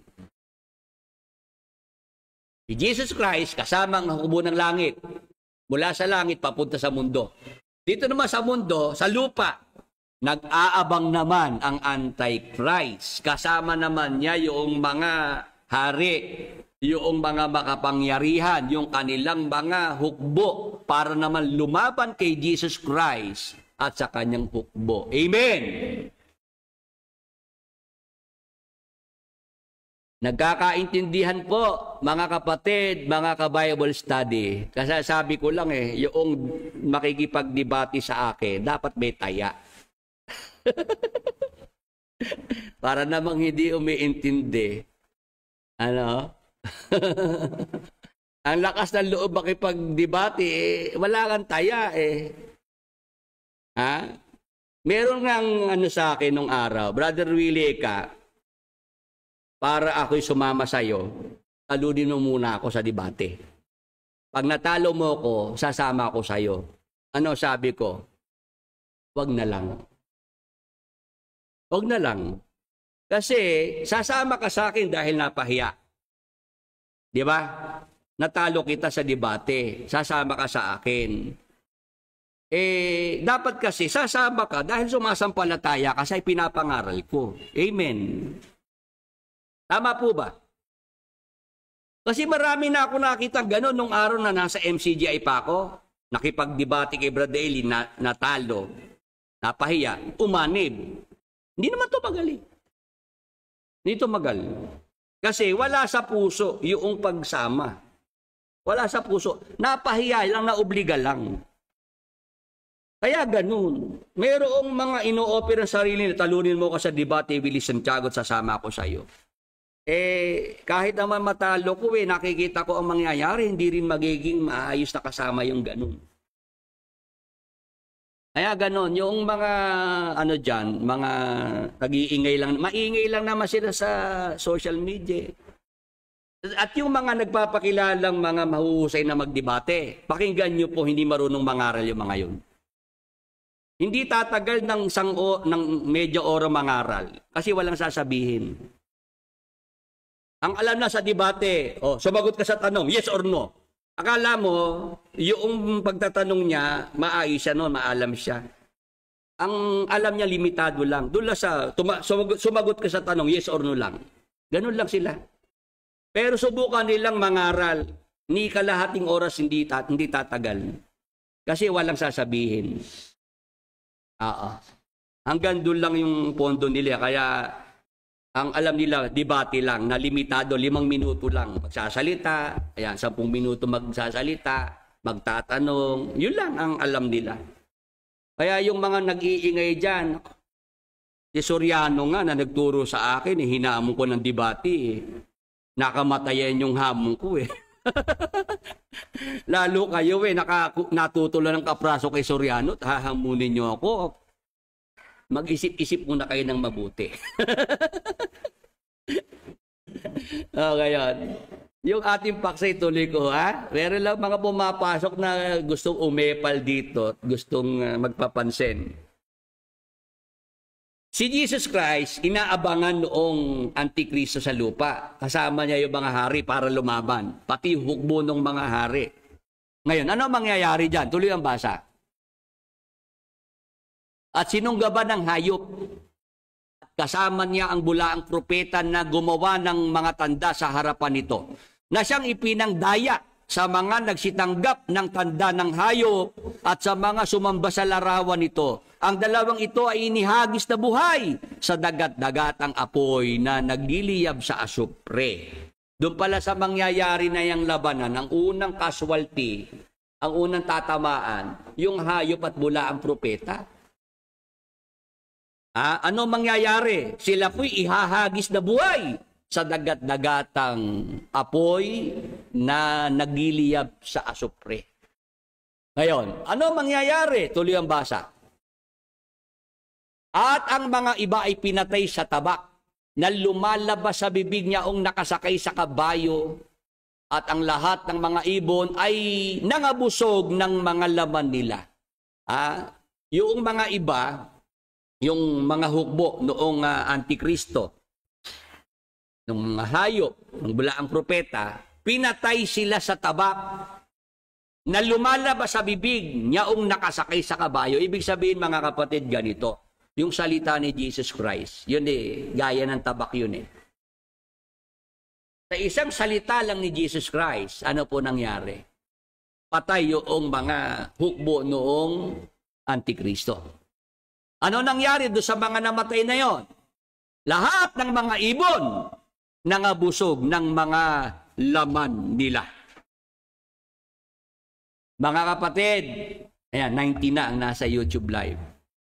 Nakita niyo po yung katuparan ng propesiya. Kailan mangyayari yung ang isa'y kukunin ng isa'y iiwan? Tanong ng mga alagad, saan Panginoon? Sagot naman ni Jesus Christ, kung saan naroon ang mga bangkay, doon magkakatipon ng mga uwak. Mga kapatid, yan po ay ipinagpaunan ng Panginoon. Ang katuparan po niyan, pag siya'y babalik na, may mangyayaring digmaan sa pagitan ni Jesus Christ at ng Antichrist. Ang Antichrist nasa lupa, kasama niya yung kanyang mga kakampi, mga hari, mga hukbo noong mga hari na ayaw kay Jesus Christ. Di ba may mga bansa ayaw sa Panginoong Hesukristo? Tama po ba? Kontra sila sa Panginoong Hesukristo? O sa panahon na yan, mag-iipon-ipon lahat ng bansa na yan, lahat ng mga hari na yan, para labanan ng Panginoong Hesukristo. Kaya lang, hindi sila magtatagumpay. Agad-agad yung kanilang mga leader, yung hayop at yung Antikristo, yung bulaang propeta, agad-agad masusuggaban para ihagis sa dagat-dagatang apoy. Ngayon, yung hukbo naman nilang naiwan, mamamatay yung mga yon. At magiging pagkain ng mga ibon. Amen. Tanong, si Satanas po ba yung Antikristo? Hindi po. Yung hayop, yun ang Antikristo. Yun ang pinaka-tao ni Satanas. Yun ang kanyang kinakasangkapan para lumaban kay Jesus Christ. Yung Antichrist, yung power niyan, galing kay Satanas. Nagkakaintindihan po. 95 na ang nasa YouTube Live. Ngayon, yung digmaan na yan, na mangyayari pagdating ni Jesus Christ, mga kapatid, lalabanan si Jesus Christ ng mga hari dito sa lupa, sa pangungunan ng Antichrist, ng bulaang propeta. Ano po ba ang tawag dyan sa labanan na yan o digmaan na yan? Apokalipsis 16:12. Ito po ang ating mababasa. At ibinuhos ng ika-6 ang kanyang mangkok sa malaking ilog na Euphrates at natuyo ang tubig nito upang mahanda ang dadaanan ng mga haring mula sa sikatan ng araw. Ang mangyayari, yung ilog ng Euphrates matutuyo para doon dadaan yung mga hari na mula sa sikatan ng araw. Tuloy. At nakita kong lumabas sa bibig ng dragon, at sa bibig ng hayop, at sa bibig ng bulaang propeta, ang 3 espiritong karumal-dumal na gaya ng mga palaka. Sapagat sila yung mga espiritu ng mga demonyo na nagsisigawa ng mga tanda, na pinaparoonan nila ang mga hari sa buong sanglibutan upang tipunin sa pagbabaka sa dakilang araw ng Diyos na makapangyarihan sa lahat. Tuloy. Narito ako'y pumaparitong gaya ng magnanakaw, mapalad siyang nagpupuyat at nag-iingat ng kanyang mga damit na baka siya'y lumakad na hubad at makita nila ang kanyang kahihiyan. At tinipon sila sa dako na sa Ebreo ay tinatawag na Armageddon. Mga kapatid, yung labanan, yung digmaan na yan, na mangyayari pag nandiyan na si Jesus Christ, siya'y pabalik na rito. Lalaban sa kanya ang Antichrist, ang bulaang propeta, kasama yung mga hari, kasama yung mga hukbong nasa lupa. Yan po pala yung tinatawag na digmaan, gera ng Armageddon. Nagkakaintindihan po mga kapatid, mga ka-Bible study. Sa Armageddon po, diyan po magaganap yung maraming mamamatay, yung mga kalaban ng Panginoong Jesucristo. At yung mga mamamatay sa Armageddon. Kay Brad Eli kasi ang Armageddon, Brad Ray, ang Armageddon kay Brad Eli, diskusyon, debate, di ba? Ayan, meron dito mga nakakaalam. Kay Brad Eli, ang turo niya Armageddon daw, ano raw yan, labanan ng katwiran. Kaya dapat may mga alam daw na talata sa Biblia ang mga nasa MCGI. Kasi sa Armageddon, diskusyon yan, debate yan. Tapos, nung mawala si Brad Eli, ito na si KDR. Ang debate daw o diskusyon, walang salitaan, walang kibuan. Naloko na. Talaga lang naman. Ang tsatsaga nyo pa rin, ano? Nandiyan pa rin kayo sa MCGI kay KDR. Nagturo si KDR noong nakaraan, ang babaeng bao daw, pag napatungan na ng kamay, hindi na pwedeng mag-asawa yun. Naloko na. Ang sinasabing wag patungan ng kamay ng madalian, yung mga mga tagapagturo, yung mga ministro, yung mga manggagawa, yun yung sinasabi kay Timoteo na yung pagpapato ng kamay, wag gawing madalian. Sukat ba naman si KDR, sinama yung mga babaeng bao doon sa papatungan ng kamay para makapagpahangalang. Kaya pag napatungan na ng kamay ang mga babaeng bao, hindi na pwedeng mag-asawa. Ay, nako. Ang daming tinuro ni KDR na na hindi mo matino ka, hindi mo tatanggapin eh. Debating walang kibuan, ayuno na pwedeng kumain. Ano yun? Moses, king of Egypt. Ano yun? Ngayon,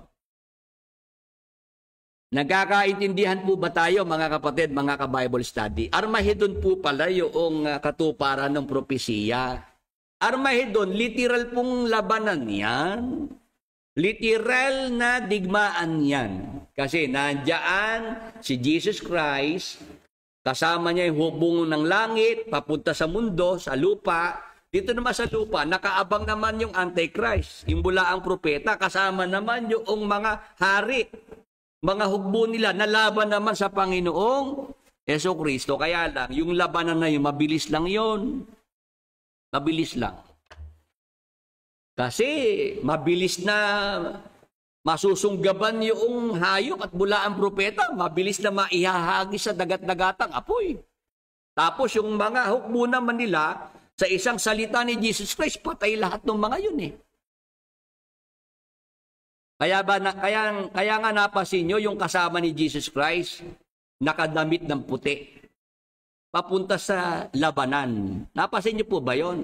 Ba't kailangang puti ang isuot labanan ng pupuntahan? Di ba ang mga sundalo natin, pagka mayroong mga operasyon, sila'y makikipaglaban, di ba ang isusuot nilang uniforme yung iba nagko-camouflage pa, di ba? Di ba? Ama po, hindi yung usual uniform ang suot talagang yung panglaban, talagang yung iba kulay nun, Kung sa gubat yan, dapat yung berde, no? Yun ang kulay ng lahat. Kumbaga, binabagayan yung lugar, Pero ang mga kasama ni Jesus Christ, nakaputi lahat. Si Jesus Christ nakaputi, pati yung kanyang hukbo nakaputi. Pupunta sa gera. Hindi ba lang pinawisan eh. Brad Ray. Walang ka-effort eh. Hindi ba lang nadumihan yung mga damit eh. Puti pa rin eh. Tama po. Kasi nga mabilis lang naman yung labanan. Madali lang yung Armageddon na yon, mga kapatid, mga ka-Bible study.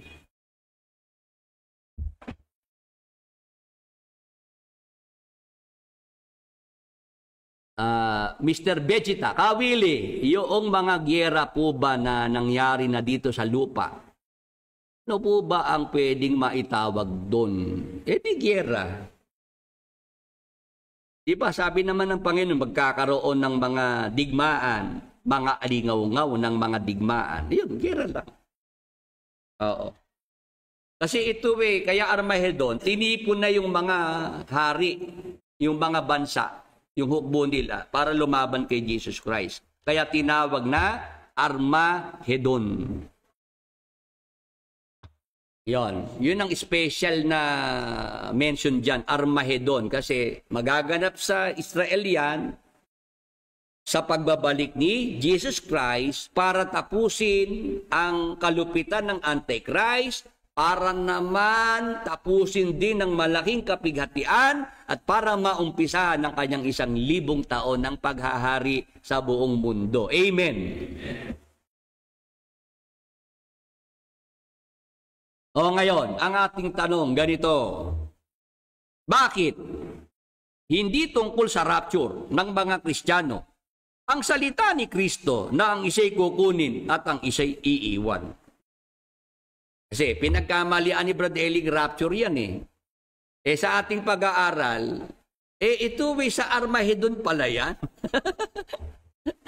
Armageddon pala yung mangyayari na ang isa'y kukunin, ang isa'y iiwan.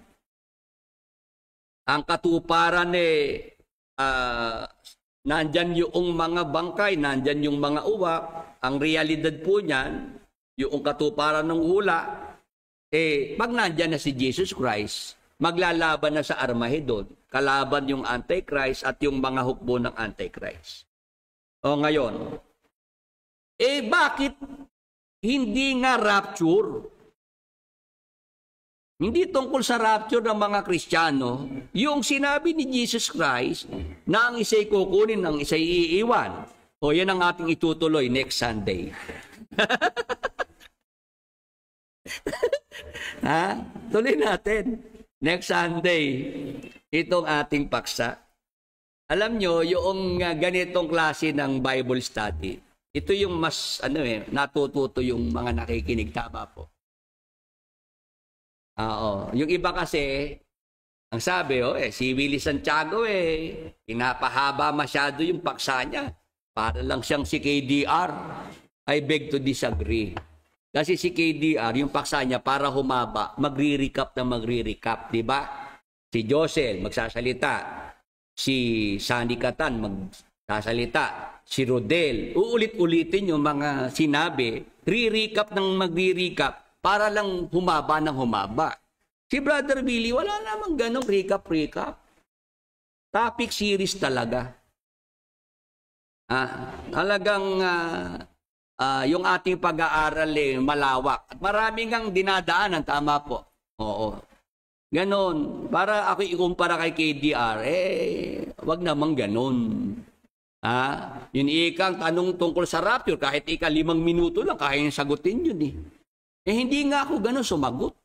Tsaka meron akong gustong patunayan na yung humula ng September 23, September 24 na rapture, gusto kong patunayan na sa araw na yaon, nag-live ako na ang paksay rapture. Pinatunayan kong bulaan yung propeta na yon na nanghula tungkol sa rapture. Okay? Sige po, bigyan na po natin ng pagkakataon ng iba pang prayer request na nandyan. Pakibigay po ang pangalan ng tao na may sakit, kung ano po sakit, karamdaman ng tao na kailangan po ng prayer para po sa kanilang kagalingan. Kay Lolita Gomez, tuluyang lumakas at gumaling. Sige, sa pangalan ni Jesus, sa dugo ni Jesus, tuluyang kagalingan at kalakasan ng katawan ay ipagkaloob kay Lolita Gomez. Be healed in Jesus' mighty name. Thank you, Lord Jesus Christ. Amen. Para kay Daisy Gomez, matunaw ang cyst sa goiter. Sa pangalan ni Jesus, sa dugo ni Jesus, goiter, inuutusang malusaw kay Daisy Gomez. Be healed in Jesus' mighty name. Thank you, Lord Jesus Christ. Amen. Para naman kay Melba Clemente, lumakas muli ang puso. Tess Gomez, tumibay ang mga buto sa katawan. Sa pangalan ni Jesus, sa dugo ni Jesus, kagalingan sa puso ay ipagkaloob kay Tess Gomez. Kagalingan sa mga buto ay ipagkaloob.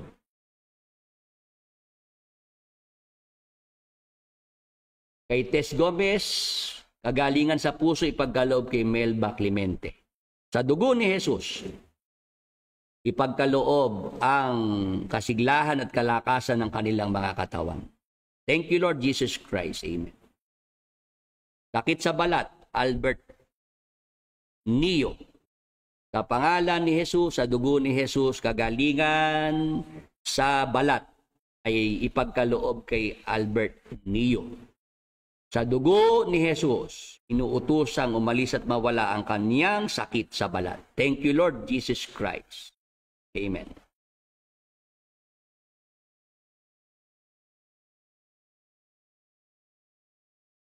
Mr. Vegeta, pakibigay lang po yung inyong pangalan. Ano?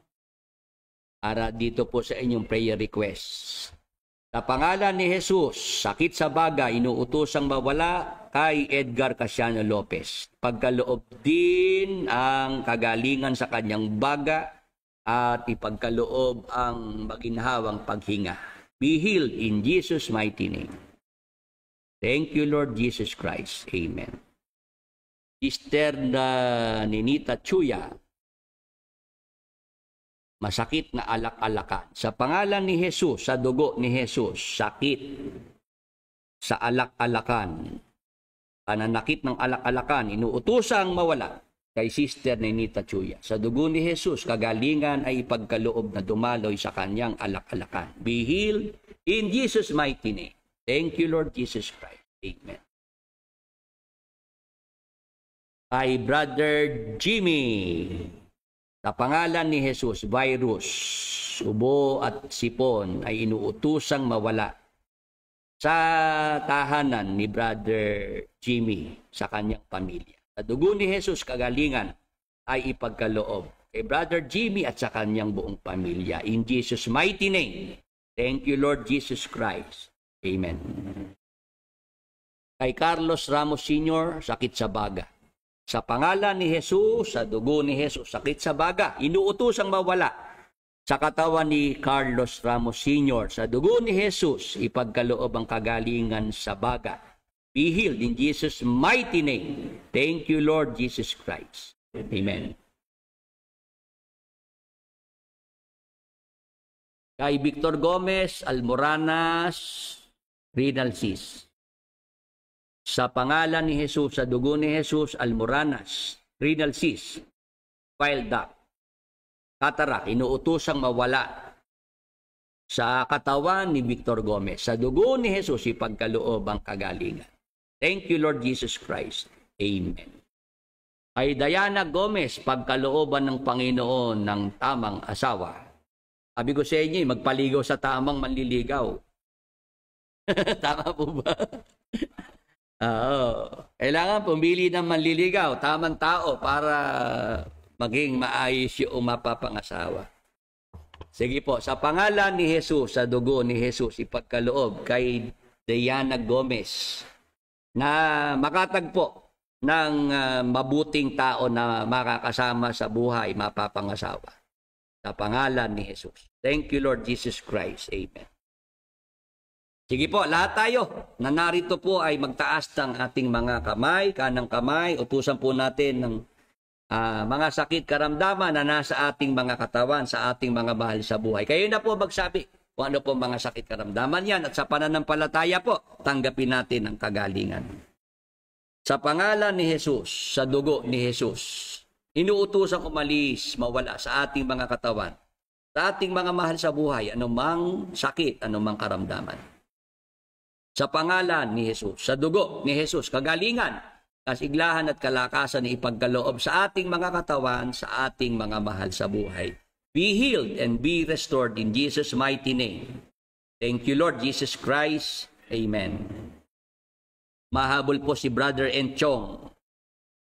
Manikid, nilalagnat po ako, Brother Willie. Sige po, sa pangalan ni Jesus, lagnat, inuutosang umalis at bawala sa katawan ni Brother Enchong Banikid. Sa dugo ni Jesus, kagalingan, kasiglahan, kalakasan, ipagkaloob sa buong katawan ni Brother Enchong Banikid. Be healed in Jesus' mighty name. Thank you, Lord Jesus Christ. Amen. Sige po, maghihintay po tayo ng update sa mga tumanggap ng kagalingan mula sa Panginoong Hesus. Kung kayo po ay gumaling sa inyong mga sakit karamdaman, instant healing or gradual healing, magpasalamat po tayo sa Panginoong Hesus. Gawa po tayo ng short video, testimony, written testimony bilang pasasalamat sa ating Panginoong Hesus. Salamat po sa ating mga nakasama ngayong umaga, sa ating Bible study. Hanggang sa susunod pong linggo, kung loloobin ng Panginoon, maipagpatuloy po natin ang ating topic series na pinag-aaralan. Samantala, tayo po'y sama-samang manalangin. Magpasalamat sa Panginoon. Sige po, mga kapatid, mga ka-Bible study.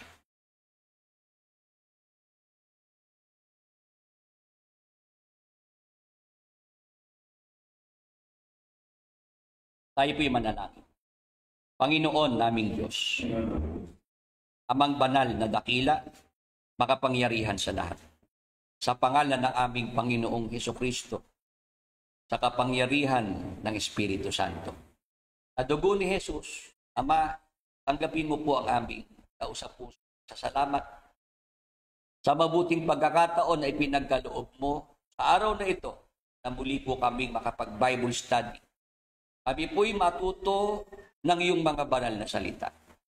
Salamat, Ama, sa patuloy mo pong pagpapaunawa sa amin ng iyong banal na kalooban. Ipagkaloob mo po, Ama, na ang iyong mga salita ang matanim sa aming mga puso, maging tanglaw sa aming mga isip, maging gabay po namin sa aming mga patuloy na paglilingkod sa iyo sa lahat ng araw ng aming mga buhay. Ama, salamat po sa araw-araw na pag-iingat, pagliligtas po sa buhay ng bawat isa sa amin. Salamat po sa lahat ng mga masaganang biyaya at mga pagpapala na walang sawa mo pong ipinagkakaloob sa bawat isa sa amin.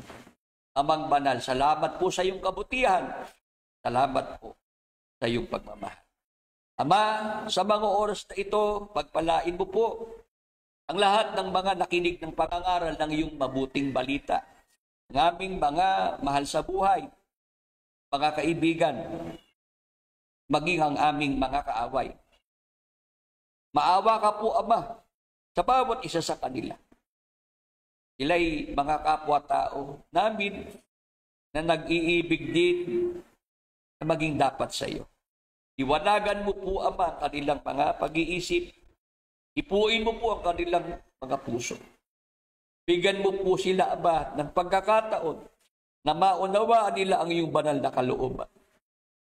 At sa lalong madaling panahon, Ama, silang lahat ay matawag mo rin at makasama po namin sa aming mga ginagawang paglilingkod sa iyo. Ama, pagpalain mo po ang iyong banal na gawain, ang pangangaral ng iyong mga banal na salita. Tulungan mo po itong makapagpatuloy. Lakipan mo po ng iyong mga himala, ng iyong mga pagpapagaling, upang ang iyong kabutihan, Ama, ang iyong pagmamahal, ay maranasan ng aming mga mahal sa buhay. Maging daan po ito ng kanilang pagbabaling loob sa iyo. Amang banal, magpadala ka pa ng mga manggagawa na makakatulong sa pangangaral at tumawag ka pa ng karagdagang mga kapatid na magtataguyod sa iyong banal na gawain. Pagpalain mo po, Aba, ang lahat ng mga sumusuporta, mga nagmamalasakit sa pangangaral ng iyong mabuting balita. Pagpalain mo po ang aming mga hanapbuhay, mga negosyo, ang aming mga trabaho. Gawin mo po kaming daluyan ng iyong pagpapala. Unang-una na po sa iyong iglesia at sa aming mga mahal sa buhay. Amang banal, idinadalangin po namin sa iyo ang aming bansa. Ang aming mga kababayan na nasalanta ng mga bagyo at ng mga lindol. Maawa ka po, Ama, sa aming mga kababayan na dumaranas ngayon ng mga kalungkutan, ng mga kahirapan sa buhay. Abutin mo po sila ng iyong mapagpalang mga kamay. Aliwin mo po ang kanilang mga puso. Bigyan mo po ng matatag na kalooban, ng lakas ng loob upang kanilang malampasan ang mga pagsubok, ang mga problema na pinagdaraanan po ng aming mga kababayan. Apa, ang lahat ng aming mga suliranin, kabalisahan sa iyong mapagpalang mga kamay, ipinagkakatiwala po namin ang lahat ng mga ito. Sa dugo ni Jesus, ipagkaloob mo po, Apa, ang agarang mga solusyon, mga sagot sa aming mga problema. Ama, sa aming pagtatapos ngayong umaga, sa aming pansamantalang paghihiwa-hiwalay, sa iyong mga kamay, muli naming ipinagkakatiwala ang aming mga buhay at kapalaran. Sa dugo ni Jesus, patuloy mo pong ipagkaloob ang iyong proteksyon. Pag-iingat mo po sa amin, sa aming mga mahal sa buhay, sa aming mga anak, na ipinagkatiwala mo po sa aming mga pananagutan. Ikaw na po ang mag-ingat, mga laga sa aming mga anak. Abutin mo pong palagi saan man sila naroroon. Huwag mo pong pabayaan na sila'y mapariwara, maligaw ng landas. Yung pagkaloob mo po, Ama, ng aming mga anak ay maakay din po namin at makasama sa paglilingkod sa iyo. Sumasampalataya kami ng buong puso, Ama, ang lahat ng aming mga kahilingan ayun na pong ipinagkaloob sa bawat isa sa amin. Salamat po Diyos, Ama. Salamat po Diyos Espiritu Santo. Salamat po sa pangalan ng aming Diyos at Panginoong Jesucristo. Amen. Amen.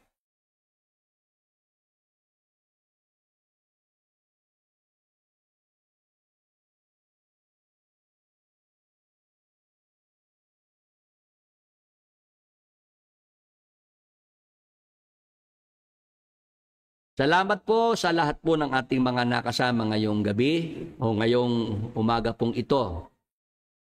Sa mga matyaga pong nakipag-aral sa atin ng mga salita ng Diyos. Salamat po sa inyong mga suporta na ipinagkakalob sa programa. Pagpalain po tayo ng ating Panginoon. Magandang araw po sa inyong lahat.